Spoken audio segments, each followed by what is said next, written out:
என் அன்பு சகோதர சகோதரிகளே, இயேசு கிறிஸ்துவின் நாமத்தில் அன்பின் வாழ்த்துக்கள். இன்றைய முத்து என்னும் இந்த சிறிய தியானத்தின் மூலமாய் உங்களை சந்திப்பதில் மகிழ்ச்சி அடைகிறேன். கர்த்தர் தாமே உங்களை ஆசிர்வதிப்பாராக. நம்ம இந்த நாட்களில் உபவாசம் என்ற தலைப்பில் வேதாகமத்தின் 40 உபவாசங்களை நம்ம தியானித்து வருகிறோம். அந்த வரிசையில் ஏசாயா தீர்க்க தரிசன புஸ்தகம் 58ஆம் அதிகாரத்தில் அங்கே ஒரு எச்சரிப்பான ஒரு வார்த்தையை நம்ம பார்க்குறோம்.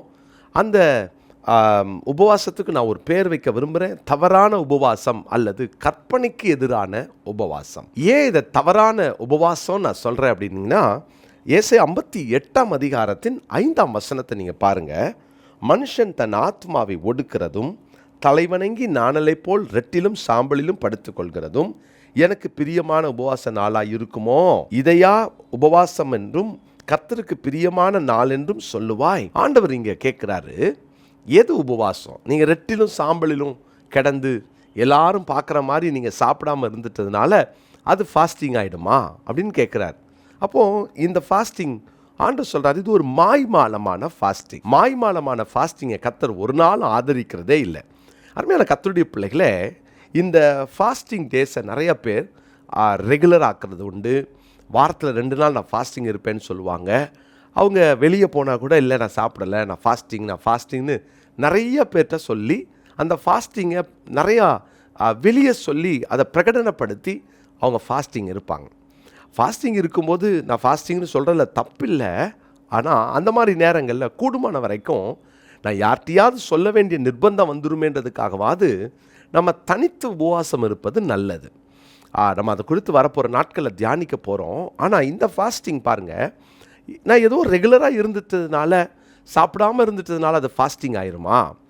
காரணம் என்னென்னா, தேவன் சில காரியத்தை இந்த இடத்துல நமக்கு எச்சரிப்பாகவும் நமக்கு சொல்லி கொடுக்கிறார். 3 காரியத்தை நான் இன்றைக்கி உங்களுக்கு நினைவூட்ட விரும்புகிறேன். 58ஆம் அதிகாரத்தின் 3வது வசனத்தை நான் வாசிக்கிறேன். நாங்கள் உபவாசம் பண்ணும்போது நீர் நோக்காமல் இருக்கிறது என்ன? நாங்கள் எங்கள் ஆத்துமாக்களை ஒடுக்கும்போது நீர் அதை அறியாமல் இருக்கிறது என்ன என்கிறார்கள். இதோ, நீங்கள் உபவாசிக்கும் நாளிலே உங்கள் இச்சையின்படி நடந்து உங்கள் வேலைகளை எல்லாம் கட்டாயமாய் செய்கிறீர்கள். முதலாவது அவர் சொல்கிறாரு, இது இச்சை அடக்கம் இல்லாத உபவாசம். ஃபாஸ்டிங் இருக்கும்போது நம்முடைய இச்சைகள் அடங்கணும்.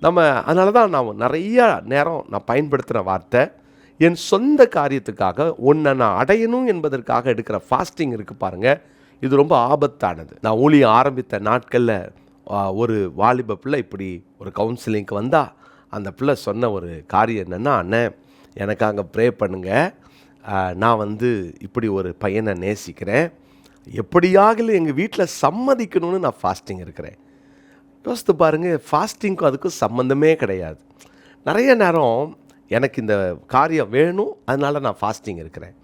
இது பாருங்கள், ஒரு தன்னுடைய இருதயத்தில் ஒரு ஆசையோட தன் இருதயத்தில் ஒன்றை பெறணும் என்பதற்காக போய் ஃபாஸ்டிங் நடக்கிற அனுபவம். இது ஒரு உண்ணாவிரதம் அப்படின்றத நான் திரும்ப திரும்ப ஞாபகப்படுத்துகிறேன். காரணம் என்னென்னா, இங்கே பாருங்கள், ஆண்டவர் அதை சொல்லி காட்டுறாரு.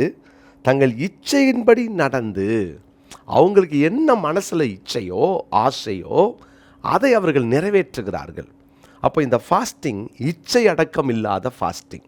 ஃபாஸ்டிங் போயிட்டோமா, என் ஆத்மா நேசரோடு இணையணும், அதுக்கு தான் ஃபாஸ்டிங். அதை தாண்டி என்னுடைய ஃபாஸ்டிங்கில் நான் என் இருதயத்தில் ஒன்றை வச்சுக்கிட்டு அதை நிர்பந்தித்து பிடிவாதம் பிடிச்சி தர்ணா போராட்டம் நடத்தி வாங்கிறது அல்ல.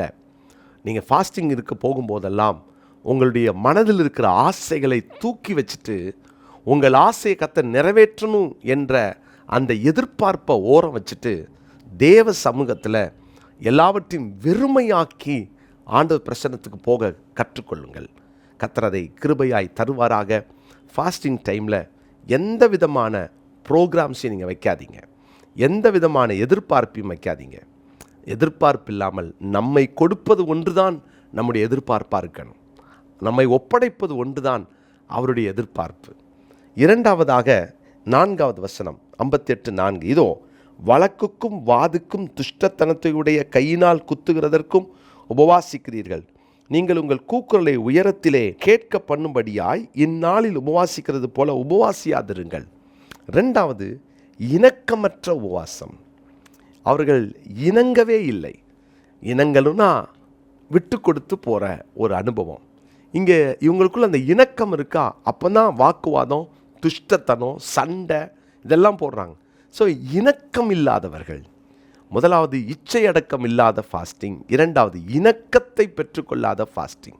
இணக்கமே இல்லாமல் நம்ம ஃபாஸ்டிங் இது என்ன பிரயோஜனம்? அன்னைக்கு தான் நம்ம சண்டை போடுறதும், அன்னைக்கு தான் கத்துறதும், அன்னைக்கு தான் டென்ஷன் ஆகுறதும்.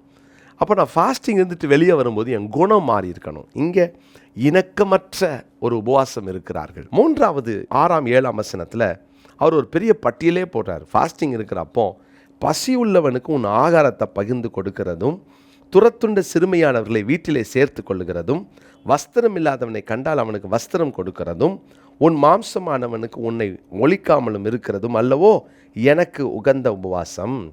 அப்போ இந்த ஃபாஸ்டிங்கில் தேவன் என்ன எதிர்பார்க்குறார் பார்த்தீங்களா? அவர் இரக்கமுள்ள ஃபாஸ்டிங் இருக்கணும்னு பார்க்குறார். அப்படின்னா இந்த ஃபாஸ்டிங், இவங்க இருக்கிற ஃபாஸ்டிங்கை கர்த்தர் கேட்க மாட்டேன்னு சொல்கிறதுக்கு காரணம், அவங்கக்கிட்ட இரக்கம் இல்லாத ஒரு ஃபாஸ்டிங் இருக்காங்க. இரக்க குணமற்ற ஒரு அனுபவம், இணக்கமற்ற ஒரு அனுபவம், இச்சை அடக்கம் இல்லாத அனுபவம். இந்த மாதிரி ஃபாஸ்டிங் இருந்தால் எப்படி கர்த்தர் கேட்பார்? இன்றைக்கி இந்த ஃபாஸ்டிங் டைமை பிரயோஜனப்படுத்திக்குவோம். ஆண்டவர்கிட்ட சொல்லுவோம், ஆண்டவரே நான் ஃபாஸ்டிங் இருக்கும்போது நான் உபவாசம் இருக்கிறேன்னா அந்த சாப்பாடை யாருக்காவது ஒருத்தருக்கு கொடுக்கட்டும், யாராவது ஒருத்தர் நான் ஆசீர்வதிக்கணும், நான் யாருக்காவது இரக்கம் பாராட்டணும். அப்படிப்பட்ட உபவாசம் இருக்குது, எனக்கு கிருபத்தாங்கன்னு ஜோமெல்லாம். அதுக்காக ரோட்டில் நின்று நான் ஃபாஸ்டிங்கு எல்லாருக்கும் 100 பேருக்கு சாப்பாடு போடுறேன் என்று சொல்லி தம்பட்டம் அடிப்பதல்ல. ஆனால் அந்த நாட்களில் இரக்க குணம் அதிகமாக வேண்டும், இரக்க குணத்தை பெற்றுக்கொள்ள வேண்டும். வாழ்நாளெல்லாம் இரக்க குணத்தோடு வாழ்வோம். கர்த்தர் கிருபை தருவார். இன்னைக்குரிய மனப்பாட வசனத்தை குறித்து கொள்ளுங்க. 58ஆம் அதிகாரம் ஏசாயா 8ஆம் வசனம். அப்பொழுது விடியற்கால வெளுப்பை போல உன் வெளிச்சம் எழும்பி உன் சுகவாழ்வு சீக்கிரத்தில் துளிர்த்து உன் நீதி உனக்கு முன்னாலே செல்லும், கர்த்தருடைய மகிமை உன்னை பின்னாலே காக்கும்.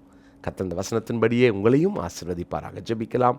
நல்ல தகப்பனே, இந்த ஃபாஸ்டிங் டேஸில் நாங்கள் கவனமாக இச்சை அடக்கத்தோடு, இணக்க குணத்தோடு, ஆண்டவரே நாங்கள் இரக்க குணத்தோடு எங்களுடைய ஃபாஸ்டிங்கை கடைப்பிடிக்க கிருபத்தாங்க.